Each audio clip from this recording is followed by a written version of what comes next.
Bonjour à tous, bienvenue. Merci d'être là pour, ce nouveau meet-up. Ce que je vous propose, c'est qu'on commence maintenant. Voilà, il est midi pile, donc vous connaissez le format. On va passer 3 quarts d'heure ensemble pour discuter autour d'un sujet, découvrir un sujet ou redécouvrir un sujet pour certains. Si vous avez des questions, en cours de meet-up, n'hésitez pas, hein. Pour ceux qui connaissent déjà l'outil Livestorm, vous avez un onglet questions, donc dans le menu qui est à droite. Donc, vous pouvez poser, les questions dessus et à la fin, du meet-up, on se conserve toujours un peu de temps pour, discuter, échanger, répondre aux questions, voilà. Écoutez, je commence tout de suite. Donc le sujet du jour, c'est l'example mapping. Alors l'example mapping, c'est un sujet que j'aime bien parce que ça permet de faire converger, plusieurs sujets. On parle de spécification par l'exemple, on parle de spécification exécutable, on parle de living documentation, on parle d'atelier des 3 amigos. Voilà, tous ces sujets vont un petit peu se rejoindre, autour de ce qu'on appelle, l'example mapping. Alors déjà, pour poser un petit peu les bases, voilà, avant de rentrer précisément, dans l'example mapping, être sûr qu'on ait au moins la définition des outils qu'on utilise, dans cet atelier d'example mapping. Parce que l'example mapping, c'est un atelier. Je vais expliquer, c'est le but du talk, hein, un petit peu comment ça se déroule, cet example mapping. Déjà, définir ce qu'est une user story. Alors une user story, c'est en français un récit utilisateur.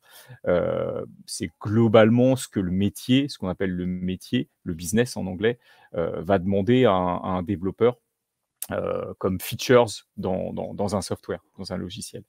Et il y a un formalisme, hein, qui est venu un petit peu, c'est le formalisme qu'on connaît aujourd'hui en entreprise. Voilà, les gens qui sont développeurs parmi vous connaissent le fameux « en tant que je veux afin de ». Voilà, donc c'est la façon dont on formalise le plus souvent une user story, enfin en tout cas le plus répandu en entreprise. Donc c'est en tant que un type d'utilisateur, bon, un persona, voilà, une catégorie d'utilisateurs. Je veux réaliser une action, enfin, qui concrètement est une features, une fonctionnalité spécifique de votre produit, de votre logiciel, et afin de, donc c'est pourquoi est-ce qu'on veut faire ça, dans quel but. Donc il y a un bénéfice attendu. Donc si on prend un petit exemple rapide, donc un exemple possible de user story, ça serait, en tant que client de la banque, je veux voir le solde courant de mon compte afin de m'assurer qu'un dépôt que j'ai effectué récemment a été encaissé. Voilà. Donc ça, c'est ce qu'on appelle une user story, voilà, qui exprime un besoin, du métier. Alors, une fois qu'on s'est dit ça, on se dit: «Bon, bah, voilà, on a le besoin, on va développer». Sauf qu'entre la rédaction de la user story, fait par le métier, le product owner, enfin voilà, et le développeur qui va lui coder, implémenter, bah, des fois, bon là pour l'exemple de la banque, vous pouvez me dire: «Bon, c'est assez simple», mais des fois ça peut être un peu plus complexe. Vous pouvez avoir voilà, des features, des user story, métiers un peu plus compliqués et peut y avoir des incompréhensions. Donc typiquement, alors ça, c'est un truc que j'aime beaucoup, c'est justement ce slide-là. Vous en trouvez beaucoup sur internet, il y en a sur Instagram, il y en a sur Pinterest. C'est les gâteaux ratés, enfin les inscriptions sur les gâteaux, qui sont, ratés, ou en tout cas qui, ne correspondent pas à la demande de la personne qui a commandé le gâteau. Donc typiquement, c'est assez, explicite. Là, si vous regardez l'image qui est à gauche, une personne qui a... Alors, c'est souvent écrit en anglais, hein, parce que c'est souvent des Anglais qui mettent les photos. Une personne qui a commandé 2 gâteaux, et bah, quand il commande 2 gâteaux, il appelle le pâtissier, hein, il prend le téléphone, il dit: «Oui, bonjour, je voudrais vous commander 2 gâteaux pour demain. Voilà, c'est pour un anniversaire. Est-ce que vous pourriez écrire joyeux anniversaire sur les 2 gâteaux?» Et donc, en anglais, pour ceux qui ne parlent pas anglais, bon, il dit écrivez Happy Birthday on both, qui veut dire en français, écrivez joyeux anniversaire sur les deux. Et donc le pâtissier, bah, qu'est-ce qu'il fait? Bah, lui, on lui demande quelque chose et il a écrit joyeux anniversaire sur les deux, littéralement. Donc on se retrouve bien avec 2 gâteaux, mais avec l'écriture qui ne correspond pas. Après, vous avez celui qui est en haut à droite, où là, on imagine pareil, hein, quelqu'un qui appelle et qui dit: «Voilà, c'est un gâteau d'anniversaire, là, je voulais de la crème, des ballons dessus», et puis vous écrirez simplement «Happy birthday», ou vous écrirez juste «Happy birthday». Et donc le pâtissier écrit littéralement, écrit juste Happy Birthday. Et donc là, on a Just Write Happy Birthday. Donc, voilà, pour les anglophones, on comprend rapidement qu'il y a eu un problème de compréhension. Il y a eu un malentendu. Après, il y a aussi un sympa là au milieu en bas, Happy Birthday in Spanish. Alors, on peut imaginer que voilà, la personne ne parle pas espagnol, mais veut souhaiter l'anniversaire d'un ami à lui espagnol. Et donc, bon, en espagnol, ça se dit Feliz cumpleaños. Mais voilà, peut-être qu'il ne sait pas prononcer ou qu'il ne sait pas le dire, et il dit juste au pâtissier, et vous écrirez sur le gâteau joyeux anniversaire en espagnol, s'il vous plaît. Et le pâtissier écrit Happy Birthday en espagnol, mais pas Feliz cumpleaños, ce qui a priori était ce qu'on attendait de ce qui était écrit à écrire pardon, sur le gâteau. Mais bon, littéralement, le pâtissier écrit Happy Birthday in Spanish. Bon, on se rend compte qu'il y a un problème. Donc typiquement, là, on découvre ça au moment où on reçoit le gâteau. Voilà, donc on a fait une commande, on reçoit le gâteau le lendemain, ou voilà, quand on l'a commandé, et on ouvre la boîte et on se dit ah, là c'est une surprise. On se dit ah non, c'est pas ça que j'avais demandé. Ou voilà, donc et le dernier en bas à droite, donc c'est voilà, on demande d'écrire félicitations sur le gâteau, mais aussi petit que possible. Voilà, la personne veut écrire félicitations, mais en petit. Et donc le pâtissier écrit félicitations aussi petit que possible. Donc, congratulations as small as possible. Mais il écrit vraiment la phrase aussi petit que possible. Voilà. Donc, ça, c'est des exemples d'incompréhension. Alors, sur un gâteau, ça coûte quelques dizaines d'euros. Donc, voilà, c'est toujours désagréable, mais des features sur un logiciel, c'est bien plus cher que quelques dizaines d'euros à développer. Donc, du coup, c'est important de bien se comprendre. Donc, ça, c'est vraiment le point de base. Et on voit, juste par la simple commande d'un gâteau, qui semble être assez basique, que peut y avoir des incompréhensions. Ça arrive tout le temps. Donc, ce qu'on met en place pour justement découvrir, pour éviter la découverte d'incompréhension tardive, là, ce qui est le cas, on découvre quand on reçoit le gâteau. Typiquement, c'est pareil, en développement, vous attendez à ce que le métier s'attend à ce que le développeur livre une features, et puis quand la features est livrée, on se dit ah c'est pas ça que je voulais. Donc le but de l'atelier des trois amigos, parce que là aussi on a expliqué un petit peu ce que c'était qu'une user story. Alors, j'explique aussi ce que c'est que l'atelier des trois amigos, parce que voilà, pour bien comprendre après ce que va être l'example mapping, il faut quand même comprendre les éléments et les notions qu'on manipule. Donc les trois amigos, l'idée c'est faire travailler les gens ensemble pour définir le besoin et les tests, afin de justement limiter la découverte d'incompréhension tardive. Donc s'assurer que tout le monde se comprend et qu'on va développer quelque chose qui correspond bien à l'attendu. Et donc, comme son nom l'indique, l'atelier des trois amigos, donc il y a trois amis, il y a trois personnes. Dans les trois personnes, la première personne qu'on va retrouver, c'est le représentant métier. Donc quelqu'un du business, ça peut être un product owner, enfin voilà, quelqu'un qui va représenter le métier. Et chacun des trois amigos va avoir un rôle. Donc le rôle de la personne qui représente le métier, ça va être d'apporter un problème à résoudre. Donc ça, c'est très important, cette approche-là. C'est que généralement, les gens qui codent, qui développent des softwares, c'est souvent des ingénieurs. Pas toujours, mais en tout cas des ingénieurs ou des développeurs qui aiment résoudre les problèmes. Donc ça, c'est important. C'est des gens, des développeurs, des ingénieurs qui sont passionnés par la résolution de problèmes. Ils aiment ça, résoudre des problèmes. Donc l'idée, c'est pas d'apporter une solution ou d'apporter un problème avec une solution, mais c'est vraiment d'apporter un problème à résoudre. Et donc, le deuxième des trois participants va être justement un développeur. Et lui, le développeur, donc son métier, c'est de développer. Et c'est surtout de proposer des solutions aux problèmes posés, aux problèmes apportés par le représentant du métier. Donc, le développeur va dire, voilà ce que je propose de faire par rapport à cette problématique-là. Et c'est vraiment important d'être dans cette logique et de ne pas arriver avec une solution et de dire, voilà ce qu'il faut coder. Mais plutôt de, voilà la feature que j'aimerais et voilà le problème que ça adresse. Et du coup, le troisième et le dernier participant, c'est le testeur qui, lui, va challenger les solutions proposées par le développeur et prévoir les cas aux limites. Typiquement, est-ce que tu as pensé à ce cas-là? Qu'est-ce qui va se passer dans ce cas-là, etc. Donc, il va challenger, prévoir les cas un peu sur le fil du rasoir, ce qu'on appelle les cas limites.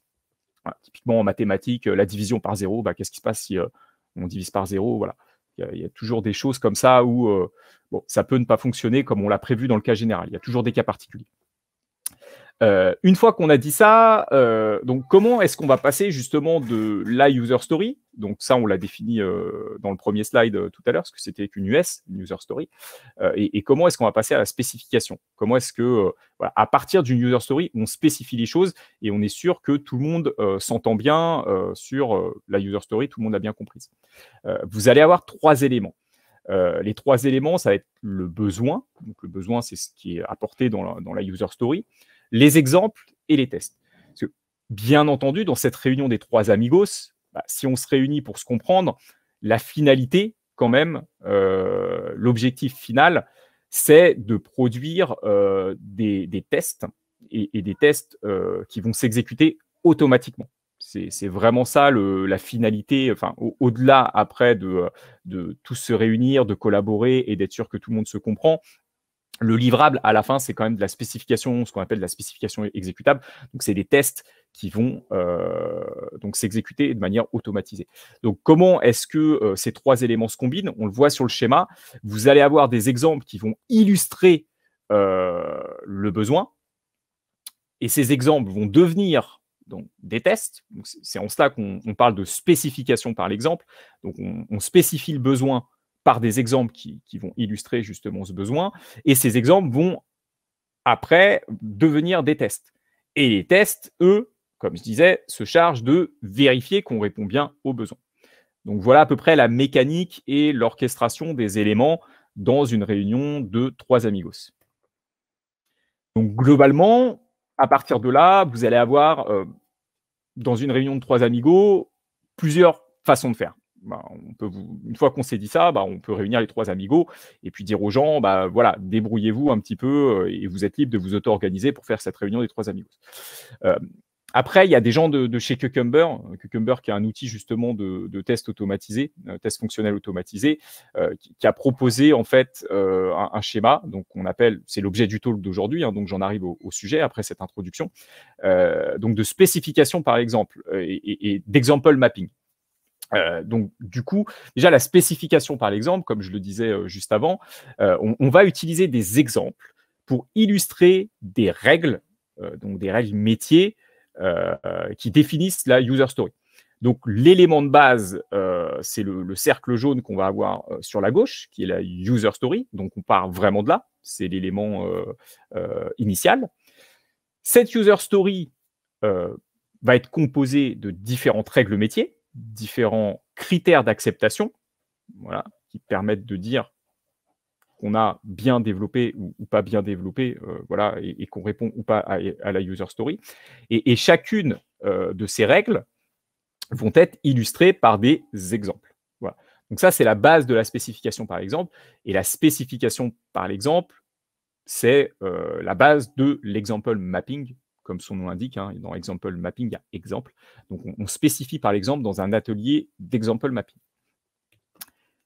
Alors, comment est-ce que ça se passe dans la pratique? Donc, on a vu que voilà, l'example mapping, c'était un atelier, qu'on allait réunir nos 3 amis, nos 3 amigos, voilà, le métier, le développeur et le testeur.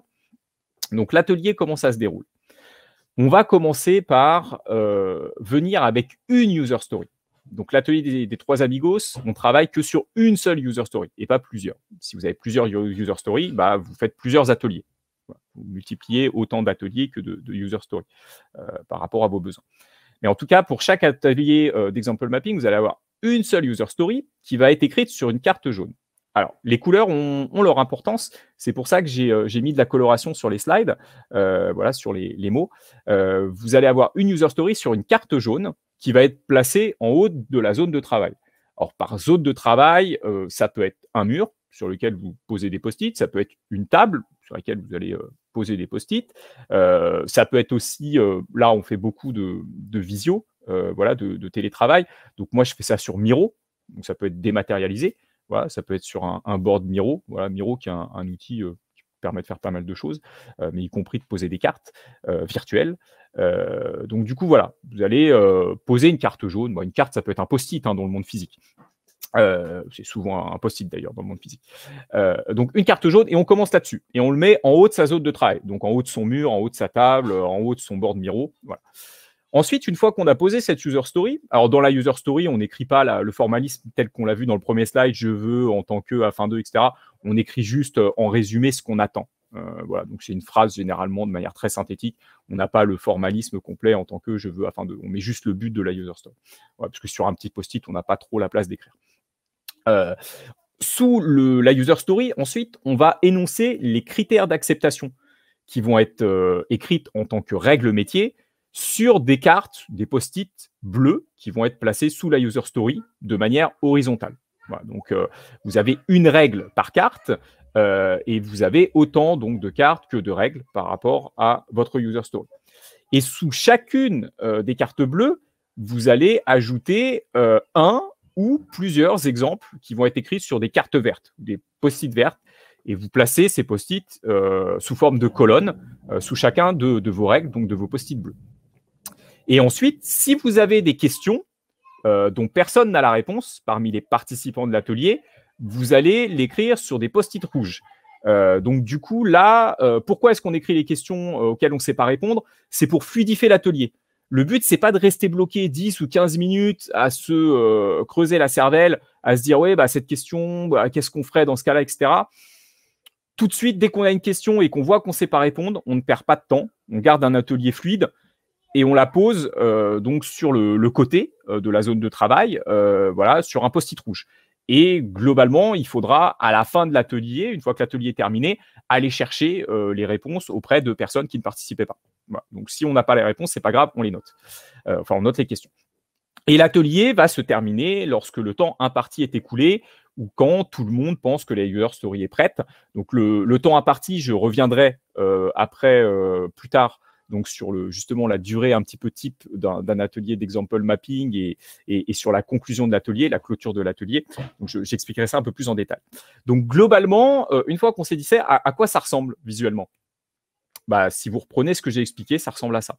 La user story en haut, en jaune, des règles métiers, là, il y en a 4, par exemple, peut y en avoir plus, peut y en avoir moins, et des exemples sous les post-it verts, voilà, qui sont à lire en colonne, hein, en fait. Sous chaque règle, vous avez 2 post-it. Alors, c'est 1, 2, plusieurs, enfin, voilà, au moins 1. Et sur la droite, j'ai mis les questions. Voilà, autant de questions que nécessaire, donc des questions auxquelles on n'a pas la réponse en séance. Alors, globalement, ce qu'on peut faire maintenant, on peut, justement, j'aime bien les interactions hein, pendant les talks. Donc, ce que vous pouvez faire, c'est me proposer par rapport à cette US. Alors, j'ai volontairement choisi une US pour lequel je pense que chacun d'entre vous a une expérience personnelle, qui est de définir un mot de passe fort. Alors là, comme vous l'avez vu, hein, je n'ai pas repris le formalisme en tant que je veux afin de. Je mets juste que ma user story, l'objectif, c'est de définir un mot de passe fort. Donc, pour ceux qui veulent, dans le chat, voilà, vous pouvez me donner voilà, des exemples de règles métiers. L'idée, c'est de trouver les règles métiers. Donc, trouver les post-it bleus qui sont en dessous.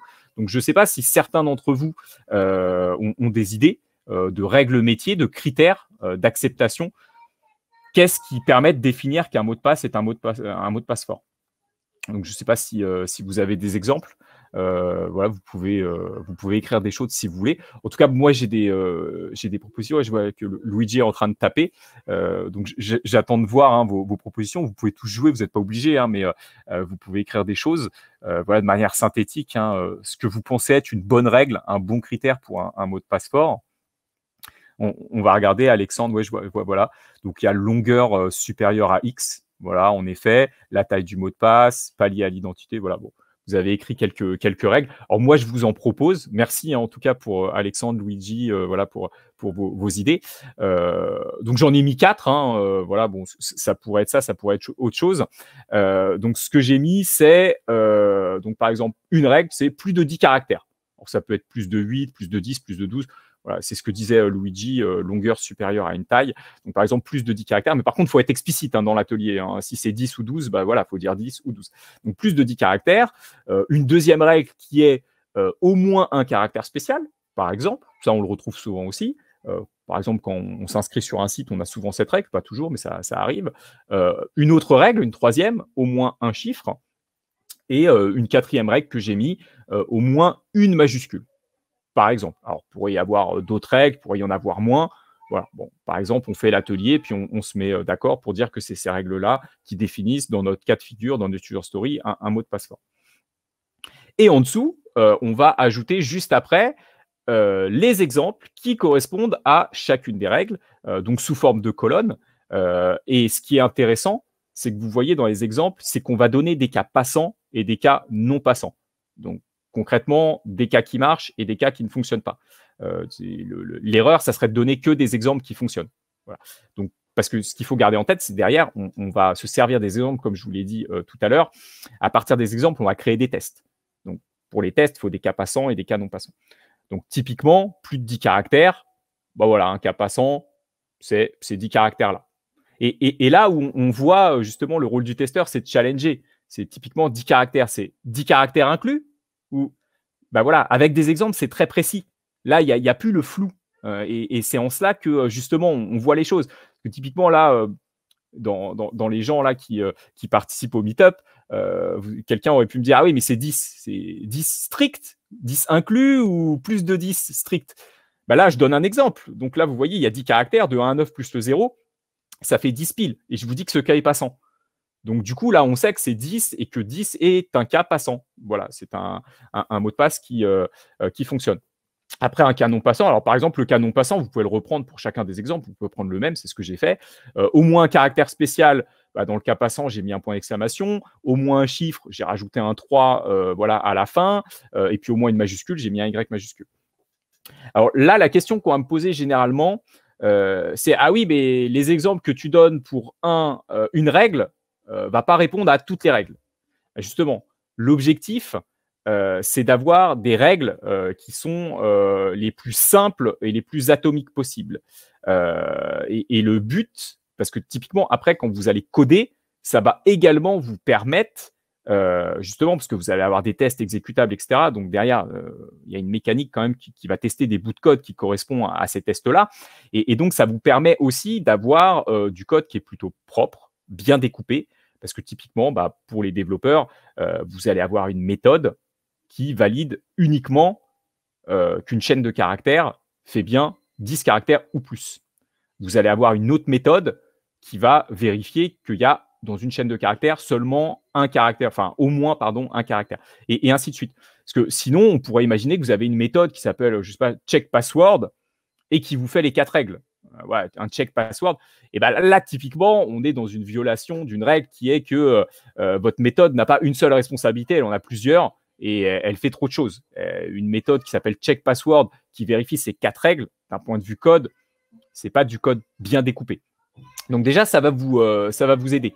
Donc du coup, vous allez pouvoir avoir typiquement 4 méthodes qui implémentent voilà, pour les développeurs les 4 règles. Et puis après, bien entendu, une méthode qui va un peu centraliser les 4 règles. Et vous pouvez aussi avoir des tests sur un mot de passe qui vérifie les 4 règles, voilà, qui va passer au travers d'une méthode qui centralise un petit peu les choses. Et ça se teste très bien.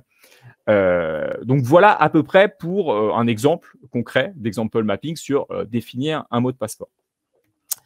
Et puis, les 2 post-it que j'ai rajoutés après, donc c'est par exemple les questions qu'on pourrait se poser pendant l'atelier. Donc j'en ai mis 2. Voilà, par exemple, est-ce que les mots du dictionnaire sont autorisés? Parce que ça aussi, ça pourrait être une règle. On se dit, bah oui, les mots du dictionnaire, voilà, par brute force, ça peut facilement être trouvé. Donc ça, est-ce qu'on le met comme règle? Ou est-ce que l'historique des mots de passe voilà, est à prendre en compte? Ça aussi, c'est une règle des fois qui peut être utilisée dans certaines entreprises, sur Active Directory, des choses comme ça notamment. Enfin, tous les 3 mois, on vous demande de changer votre mot de passe. Et puis, il y a un historique qui est gardé. Vous ne pouvez pas mettre les 3 ou 4 derniers mots de passe. Voilà. Ça peut être une... Si on n'a pas la réponse en séance, on garde la question et puis on attend la fin de l'atelier pour aller voir des personnes qui pourraient y répondre. Voilà.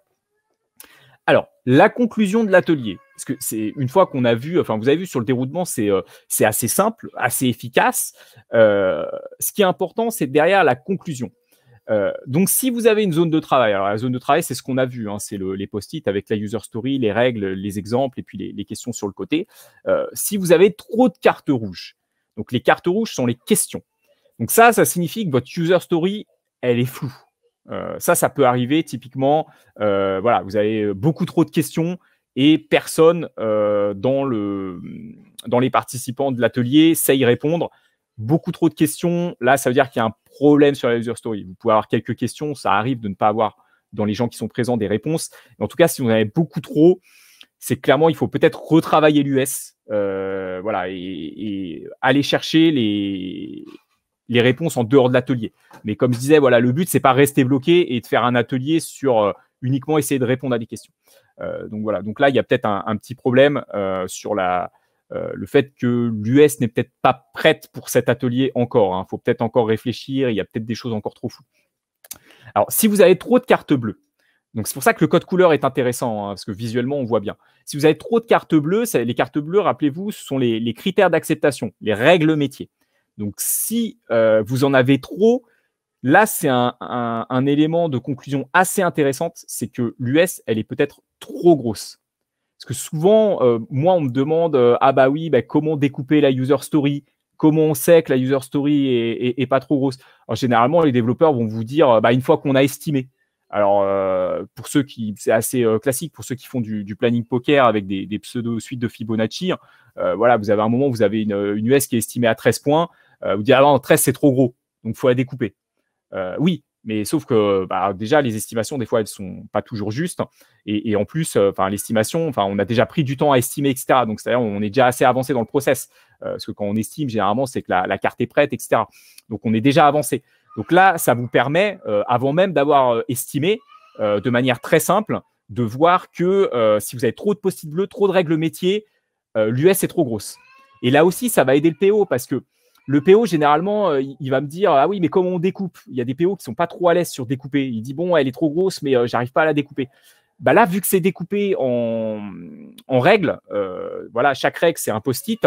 Bah, le PO, c'est plus simple pour lui. Voilà, il va dire bon, bah voilà, par exemple, j'ai 10 post-it bleus, bah, je fais 2 user story, 2 x 5, où je divise en 3 les post-it, les règles métiers. Et ça va l'aider un petit peu à découper plus fin sa user story. C'est vraiment un outil qui aide à découper. Parce qu'on est vraiment sur des règles concrètes, en fait. Et au final, le dernier point, si vous avez une carte de règles, donc une carte bleue avec trop de cartes vertes, donc avec trop d'exemples en dessous pour illustrer voilà, votre règle, votre critère d'acceptation, c'est que certainement, ce critère est peut-être trop complexe. Voilà, et il serait préférable aussi peut-être de le découper. Typiquement, voilà, si dans le cas du mot de passe, si on demande à vérifier trop de choses dans le critère, là on voit sur le mot de passe c'était assez simple parce qu'on peut découper voilà, finement, mais sur des user stories avec des règles métiers un peu compliquées, bah là aussi si on se rend compte qu'on est obligé de donner plein d'exemples pour l'expliquer, pour illustrer ce critère, on peut se dire ah oui, là ce critère, il faudrait essayer de le découper. En fait, c'est certainement des critères plus fins, plus atomiques. Et là aussi, l'atelier va aider les trois amigos, le développeur, le PO, le testeur, à prendre conscience de ça. Prendre conscience que la user story est trop grosse ou que le critère d'acceptation est trop gros. Voilà. Donc ça, c'est vraiment un outil très concret qui aide vraiment parce qu'on a souvent des questions en coaching. Voilà, ça, c'est un atelier voilà, qui se fait en coaching agile. Voilà. Souvent les questions de comment on découpe, est-ce que la user story est trop grosse, est-ce que voilà, les règles métiers, est-ce que j'ai pas trop de conditions d'acceptation dans ma user story, voilà. Et ça, cet atelier, ça permet un petit peu aux gens de voir tout de suite en fait et d'être autonome et de savoir découper plus facilement. Alors enfin, pour terminer, c'est mon dernier slide et après on passera aux questions-réponses. Les aspects pratiques, donc je vous avais dit, je reviendrai. Donc un atelier, ce qu'il faut retenir, c'est qu'un atelier d'example mapping, ça ne doit pas durer plus de 30 minutes. Et rappelez-vous, dans chaque atelier d'example mapping, on ne voit qu'une seule US. Et c'est pour ça d'ailleurs qu'on utilise les post-it rouges pour poser les questions, pour ne pas rester bloqué. Donc normalement, si en 30 minutes, si vous n'avez pas fini, c'est qu'il y a un souci. Voilà, c'est que la user story était trop floue, trop compliquée. Donc voilà, il faut vraiment, c'est très time-boxé. Donc voilà, ne dépassez jamais 30 minutes. Donc vous pouvez en faire régulièrement. L'avantage, c'est que 30 minutes, c'est un rythme extrêmement soutenable. Ça se cale très facilement dans les agendas des trois amigos. Voilà, pour que tout le monde soit disponible en même temps. Généralement, quand c'est des ateliers de 2 heures, 2 heures et demie, bon, il faut prévoir une demi-journée, une après-midi, c'est compliqué. Là, 30 minutes, non. 30 minutes, c'est pour ça que dans la pratique, ça se met en œuvre très facilement. Voilà, bah, 17h, 17h, 17h30, on peut se faire ça. Vous pouvez en faire un par jour, hein, même, moi j'ai des équipes qui en font, quasiment tous les jours. Voilà, à chaque fois on voit une US et puis 30 minutes, c'est le maximum, hein. Des fois en 15 minutes, ça peut être réglé. En 10 minutes, les équipes efficaces, en 10 minutes, vous pouvez me faire un example mapping. Voilà, donc si vous dépassez ce temps, mieux préparer l'US et tous les participants à la fin, tous les participants doivent être d'accord, donc les 3 amigos doivent s'accorder pour dire que la user story est prête à être développée. Donc si tout le monde n'est pas d'accord, voilà, entre les 3 amigos, bah, c'est qu'il y a des choses à revoir. Si à la fin tout le monde est d'accord, l'atelier est clôturé, l'US est prêt à être développé et on va passer après dans un second temps, je vous ai dit la finalité, c'est de rédiger la spécification exécutable.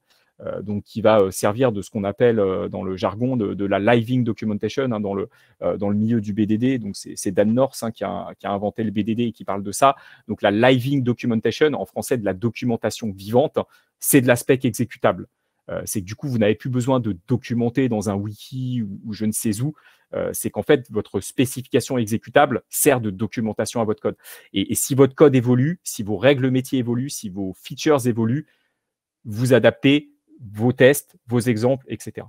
Et ça, c'est versionné typiquement dans Git. Voilà. Donc c'est après, voilà, pour le langage, je vais pas citer tous les outils qui permettent d'exécuter, parce que le but de ce meetup, c'était parler de l'atelier. L'atelier, c'est de la méthodologie. Voilà, c'est faire ensemble que les gens voilà, travaillent ensemble, réalisent cet atelier des 3 amigos. L'outillage, c'était pas le sujet d'aujourd'hui, mais derrière, bien entendu qu'il y a de l'outillage. Alors voilà, pour ceux qui connaissent, vous avez du HipTest, du Concordion, du Fitness, du Robot Framework, du Cucumber et plein d'autres. Je ne vais pas tous les citer. Voilà, Cucumber a démocratisé notamment un langage qui s'appelle Gherkin. Voilà. Donc généralement, cet atelier débouche sur la rédaction. Donc une fois qu'on a terminé l'atelier, que l'US est prête, il y a quelqu'un qui se charge d'écrire les scénarios Gherkin. Donc Gherkin, c'est un langage, voilà, qui marche avec Cucumber entre autres, mais avec d'autres outils aussi. Robot Framework supporte également le Gherkin. Voilà. C'était juste, voilà, juste 30 secondes à la fin pour vous dire que derrière, oui, il y a de l'outillage, mais l'objet du meetup, c'était bien la méthodologie de travail. Donc voilà pour l'example mapping. Donc je ne sais pas si vous avez des questions en particulier. Voilà, il n'y a pas de questions particulières sur l'onglet. Voilà. Je ne sais pas si des gens ont des questions ou si tout était clair pour vous. Non, pas de j'imagine vu que personne se manifeste, j'en conclus qu'il n'y a pas de questions, voilà, spécifiques. En tout cas, bah, écoutez, dans ce cas-là, s'il n'y a pas de questions, je vous remercie, énormément, pour votre présence, voilà, d'avoir été là pour m'écouter, pour le temps, voilà, que nous avons passé ensemble.